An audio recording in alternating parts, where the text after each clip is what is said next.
Burning Man. Where to begin? Aside from with some emergency gas station coffee. Don't judge me. I still haven't been to the store, and I've been back for a week.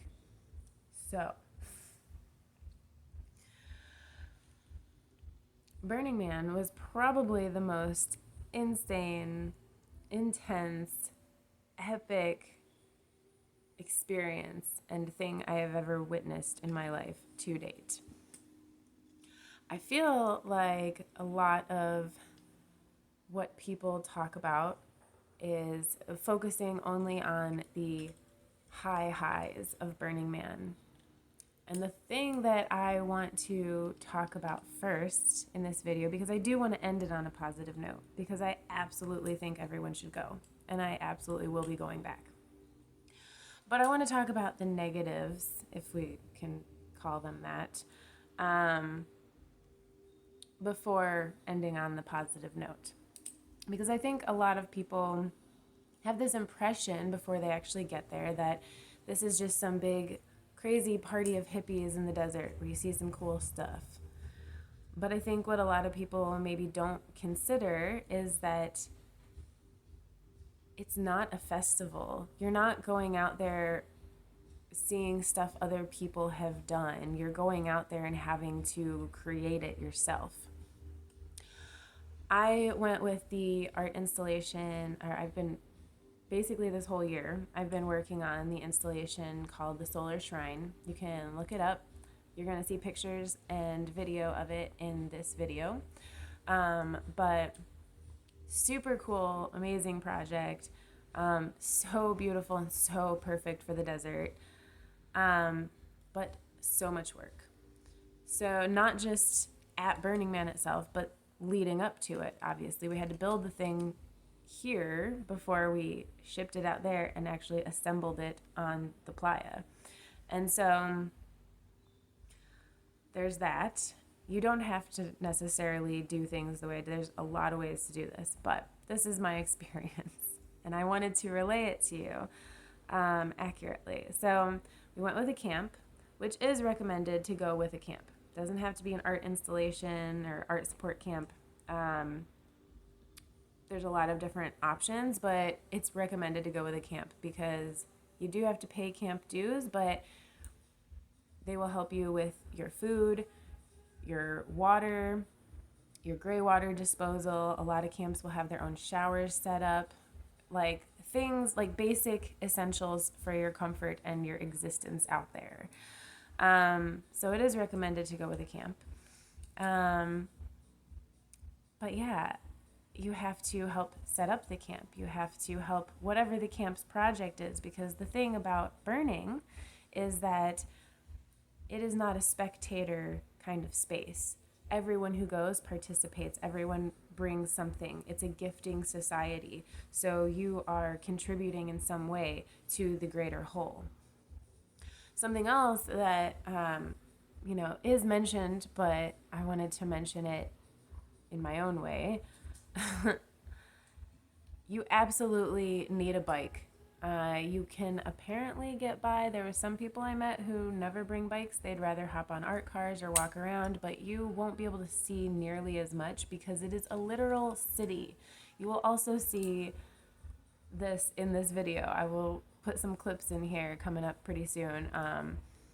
It's huge. It is huge. To get anywhere, it is best to have a bike if you value your independence and want to be able to explore. That being said, like this year in particular, I have been told by many people, a lot of friends of mine who have been to Burning Man multiple times for sometimes even 10, 15, 20 years have been going, said that this was an incredibly hard year, if not one of the hardest they've ever experienced out there. And the amount of heat, it didn't even get that cold at night, which typically it does. But the level of the heat was so intense. The amount of dust storms. There was dust storms for at least half the time that we were out there, if not more. And some of them were so bad you literally couldn't even see a person that was standing right in front of you. It was crazy. It was like standing in a cloud. Um, but yeah. Um, and the playa itself, it rained out there about a week before people started showing up to set up. And so what happens to the playa when it rains is that it turns into this really thick, pasty, sticky ass mud almost. Because the playa itself, the dust on the playa is essentially drywall. So imagine getting that wet. It's this like sticky, nasty substance, and it's really hard to navigate and do anything in it.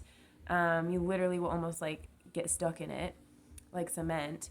But then when it dries out, it cracks, and then it's really easy for, if you drive over it with any kind of vehicle or bike or whatever, it cracks and it creates these giant ass potholes.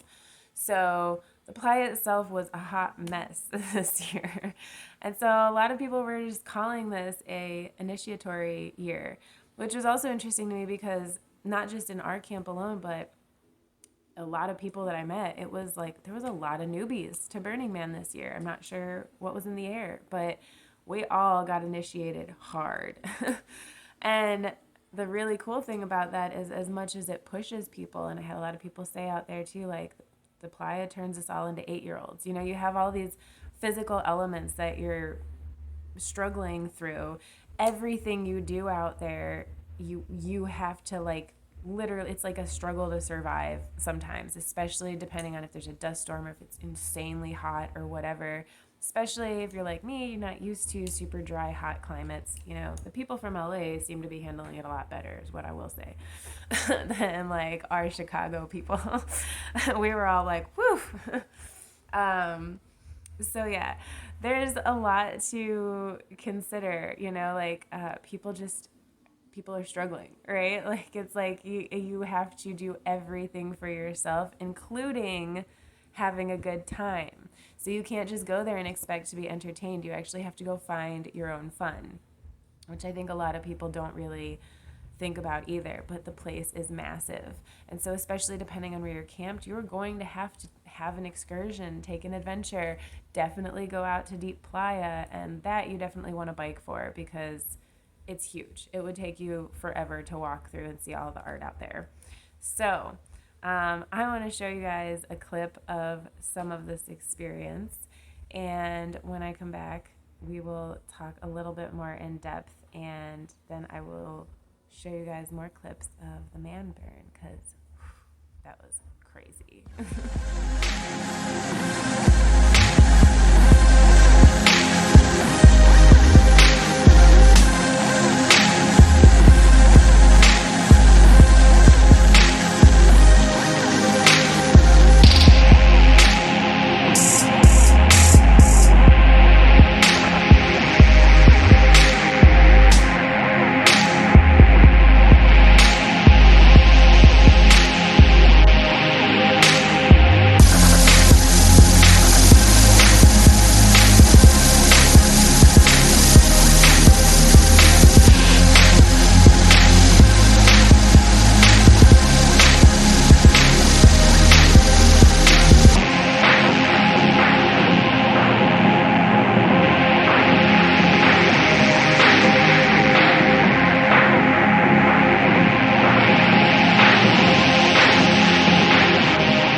So yeah, as you can see, huge place, super epic, crazy. I wanted to get back to something that I had started saying earlier, which is, despite all of the intensity of just navigating the place, surviving in a desert that is literally trying to kill you every moment that you are out there, and trying to still have a good time on top of all of it, it does turn people into children. And what I think the cool thing about that is that it forces you to grow. It forces you to keep in mind that, like, yeah, you're really uncomfortable. You're really not having a good time at certain points. you're really struggling just to make things happen, but you have to remember that everybody is there. You chose to be there, and that everybody else is there suffering through the same stuff that you are. And keeping those things in mind forces this growth of like looking past yourself. It forces you to work as a community to survive, and it kind of, in its own way, feels like a very modern version of like bringing back that communal effort and support and just like how humans used to work together, because you can't just be alone out there. And that is one of the challenges that I personally faced out there as well, is that I'm very introverted sometimes, and when I'm going through a rough time, I intentionally will try to take time to myself to like figure it out, right? And like handle my emotions before they spew out on everybody. And that's really hard to do in a place that you don't really have personal space, you know, like at least not comfortable personal space, right? Because like inside your tent during the day, it's gonna be real hot. Like literally every time I stuck my head in my tent to get something during the day, I would immediately forget what I went in there for because it was so hot. So it's a lot. But on top of that, whatever you go to do, you learn new skills. I learned how to use power tools and build wooden structures, giant wooden structures. We built a building, as you saw. The solar shrine, that thing was huge. That thing was huge. Antoine Lee outdid himself. Look him up, please. Look up the project itself, because it's not really the point of this video, but you should absolutely look it up because it was amazing. It was the third biggest thing that was supposed to burn, right underneath the man and the temple. The temple was the biggest structure out there, period. And it was beautiful. But yeah, we actually didn't get to burn the shrine because of a dust storm. They did burn it, but they burnt it after pretty much everyone had left, except for, you know, DPW and the people who actually get paid to be out there because they do so much they have to. But yeah, so we didn't actually even get to see it burn, which was unfortunate, but also kind of a relief in its own way because we had done so much work and it took us so long to build the thing. We weren't even done building it till halfway through the actual burn. So it was a lot. But again, most of our camp were newbies and we didn't really know what we were getting ourselves into, and there was just a lot, right? And so you learn new skills both on a like a physical material kind of level, and you also learn about yourself. You learn about yourself on a deeper emotional level. You learn how to process things differently. You learn that you are strong as fuck, and it's very empowering. And it might not feel that way when you're out there in the worst of it, right? Like I had a few people tell me like the highs are really high, but the lows can be pretty fucking low. And I definitely experienced that. I had so many emotional ups and downs. Most of the time, literally the only way I could think to describe it, and this is not even trying to sound like some hippie ass witchy person, even though it does kind of sound like that, but I felt like just this clump of emotions. I felt like the goo that a caterpillar becomes before it hatches out into a butterfly, right? And I still feel a little gooey. I also feel like a great metaphor for it is burning. Like you go out there and you will get burned and you will have to rise from the ashes. There's a lot of phoenix symbolism out there, which was also just magical to me on a whole personal level, because my playa name that I was given earlier this summer at the Lakes of Fire regional burn is Phoenix. And so seeing so many phoenixes out there and then really having that experience where I felt like I died on so many levels, not to sound dramatic, but it definitely felt very much like a death and rebirth experience. And you hear these kinds of things from people who've been, but it's so hard to relay in words until you've actually seen it yourself. And so, yeah, it was crazy. To tie this up before this video gets too long for my phone's memory, which sometimes happens, then I am going to show you guys the man burn. It was my absolute favorite night of the entire thing.